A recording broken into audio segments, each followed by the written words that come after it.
Assalamualaikum warahmatullahi wabarakatuh. Salam sejahtera bagi kita semua. Pertama-tama, marilah kita panjatkan puji syukur atas kehadirat Allah Subhanahu wa Ta'ala. Karena berkat rahmatnya, kita diberi kesempatan dan kesehatan untuk berkumpul di tempat ini. Yang terhormat, Bapak Dul Hadi selaku Guru Bahasa Indonesia dan teman-teman yang saya sayangi.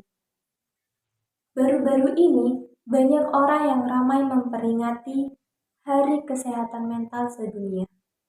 Memangnya sepenting apa sih kesehatan mental? Dan apa sih itu kesehatan mental? Oke, sebelum kita lanjut, perkenalkan saya Diva Aprimadi Putri, absen 10 dari kelas 11 IPA 2 SMA Negeri 3 Jember. Kesehatan mental atau yang sering dikenal dengan mental health. Menurut WHO, kesehatan mental merupakan suatu kondisi di mana kita dapat menyadari potensi kita. Kita dapat menyelesaikan masalah sehari-hari kita. Kita dapat menghandle stres kita. Kita dapat bekerja dengan produktif dan kita dapat menghasilkan kontribusi yang baik di masyarakat. Nah, kondisi mental kita dapat berubah-ubah loh teman-teman. Bisa saja saat ini kondisi mental kita sedang baik-baik saja, tapi tidak dapat menutup kemungkinan esok hari kondisi mental kita menurun. Kondisi mental yang sedang menurun itu disebut gangguan mental. Menurut Riskesdas atau Riset Kesehatan Dasar tahun 2018, sebanyak 80-90% remaja di Indonesia dengan rentan usia 15-24 tahun mengalami gangguan mental. Dan 6,2% dari data tersebut merupakan kasus bunuh diri. Wah, sangat menyeramkan ya teman-teman gangguan mental ini. Gangguan mental yang sering mereka hadapi adalah gangguan kecemasan dan juga depresi.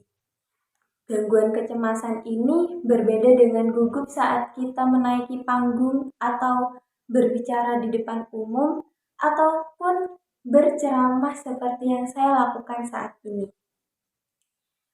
Gangguan kecemasan yang dimaksud adalah ketakutan atau kekhawatiran secara berlebihan sehingga mereka dapat menyakiti diri mereka sendiri. Nah, selain depresi dan gangguan kecemasan, ada juga beberapa gejala-gejala yang dialami oleh penderita gangguan mental. Contohnya, perubahan mood dengan cepat, mudah marah, hilangnya ketertarikan terhadap lingkungan sekitar, lebih tertutup atau introvert, dan bahkan menurunnya nilai akademis di sekolah secara drastis. Wah, teman-teman sedang mengalami gejala yang mana nih? Kenapa sih bisa terjadi gangguan mental? Apa sih penyebabnya? Nah, faktor penyebab gangguan mental ini ada banyak ya teman-teman, multifaktorial. Ada faktor biologis, ada faktor genetika, faktor hormon, faktor psikologis atau tumbuh kembangnya, faktor pola asuh orang tua, dan faktor sosial atau pertemanannya, circle-nya. Nah, dari beberapa faktor tersebut, jika digabung menjadi satu, itu menyebabkan suatu kondisi mental yang buruk.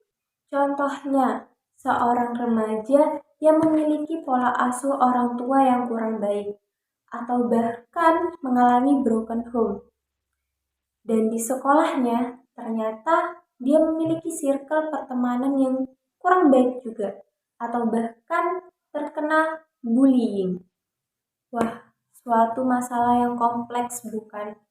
Nah, ketika dua faktor tersebut dia alami dengan waktu yang bersamaan, dan bahkan ketika kondisi mentalnya sedang menurun, bisa saja dia akan mengalami gangguan mental.